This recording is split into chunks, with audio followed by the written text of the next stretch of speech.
तर माझ्या पूर्ण यूट्यूब फॅमिलीला माझ्याकडून आणि माझ्या परिवाराकडून गणेश चतुर्थीच्या खूप साऱ्या शुभेच्छा.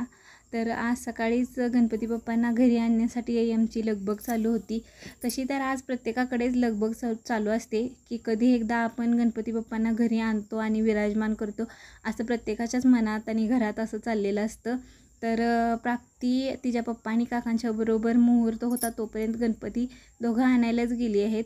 गणपती घेऊन येत आहेत हे लोक, तोपर्यंत मी घरचं काम थोडंसं आवरून घेतलं आणि गणपती आगमनाची सुद्धा तयारी करून घेतली. म्हणजे आरतीचं ताट तुकडा वगैरे सर्व तयारी मी हे लोक घेऊन येत आहेत तोपर्यंत आतमध्ये करून ठेवली. डेकोरेशनचं तसं आमचं काम अजून अपूर्णच राहिलेलं आहे थोडं, म्हणजे पूर्ण असं झालेलंच नाही. ते म्हणतात ना की तुम्ही आधी किती दिवसापासून पण सुरू करा, पण तुमचं पूर्ण गणपतीच्या आदल्या दिवशी किंवा गणपती येतात त्या दिवशीच म्हणजे आपला फायनल टच पूर्ण होतो. तर आमचं पण तसंच काहीतरी झालेलं आहे. म्हणजे असं अर्धा आमचं डेकोरेशन करून झालं आहे, मूर्ती स्थापन करण्या इतपत झालेलं आहे. तर साईडचं डेकोरेशन वगैरे थोडंसं राहिलं होतं, ते आम्ही नंतर मूर्ती स्थापन केल्यानंतर थोड्या वेळाने पण करू शकत होतो असा आम्ही विचार केला. त्यामुळं मुहूर्त होता तोपर्यंत स्थापना करून घेणं महत्त्वाचं होतं. तर त्यामुळं आम्ही मुहूर्त आहे तोपर्यंत स्थापना करायचं असं ठरवलं. तर प्राप्तीलाही पप्पांच्या बरोबर जाऊन गणपती आणायचा, ते गाण्याप्रमाणे तिला आमच्या पप्पांनी गणपती आणला, ते पण गाणं तिला प्रचंड आवडतं. त्याप्रमाणे ती जाऊन तिच्या पप्पांच्या बरोबर गणपती घेऊन पण आली. आणि नंतर आता गणपती पप्पांना घरी घेण्याची आत घेण्याची ही तयारी चालू होती.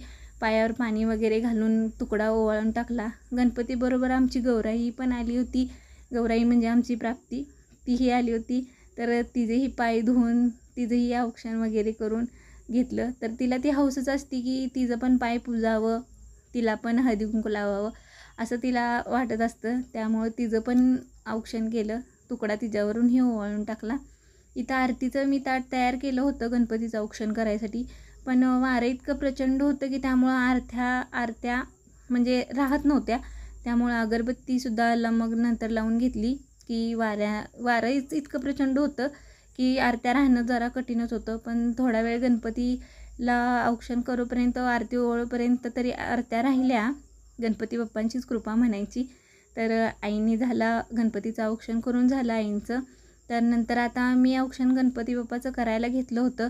तर मग प्राप्तीची अशी इच्छा होती की तिनं पण तिच्या हस्ते गणपती बाप्पांचं औक्षण करावं.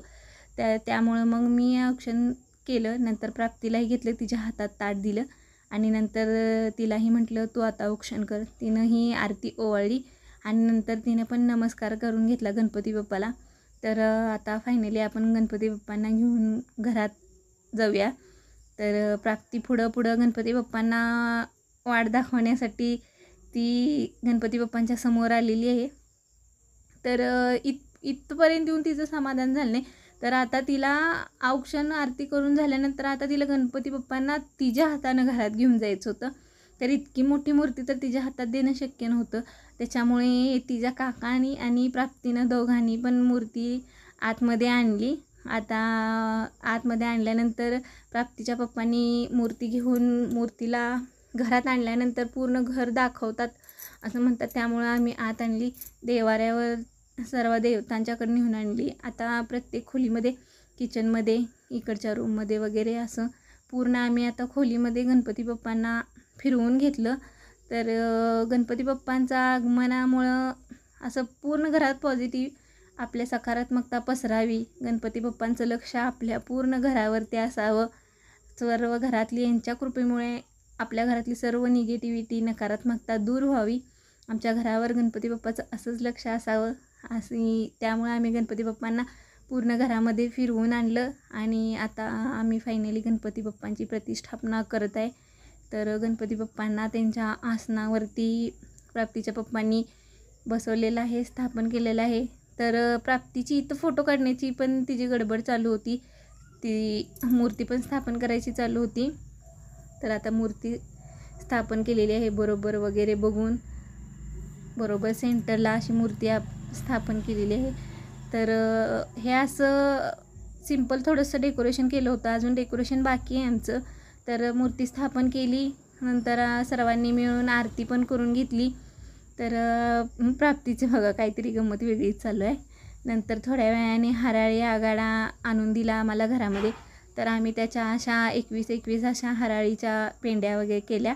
आणि नंतर रात्रीमध्ये आता उकडीचे मोदक केले होते आम्ही. तर 21 मोदकांचा नैवेद्य गणपती बाप्पांना दाखवण्यासाठी तयार आहे. आणि हे बघा, हे असं काहीतरी आम्ही फायनल डेकोरेशन केलेलं आहे. पुन्हा असं कापसाची अशी सजावट केलेली आहे.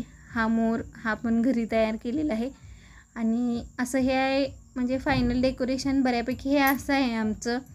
तर कसाचा माझा व्हिडिओ वाटला, व्हिडिओ आवडल्यास व्हिडिओला लाईक करा, चॅनेलला सबस्क्राईब करा. आणि तुमचं प्रेम असंच आमच्यावरती, प्राप्तीवरती, माझ्या चॅनलवरती असंच राहू देत. जसं गणपती बाप्पांचा हात आमच्या डोक्यावरती आहे तसंच तुमचंही प्रेम आम्हाला मिळू दे. ह्या गणेशोत्सवामध्ये तुमच्या सर्व इच्छा आकांक्षा, काहीतरी अडकलेली कामं वगैरे असतील ती पूर्ण होऊ देत, हीच गणपती बाप्पांच्याकडे ह्या गणेशोत्सवात प्रार्थना असेल. तर कसा वाटला व्हिडिओ नक्की सांगा. तर बाय.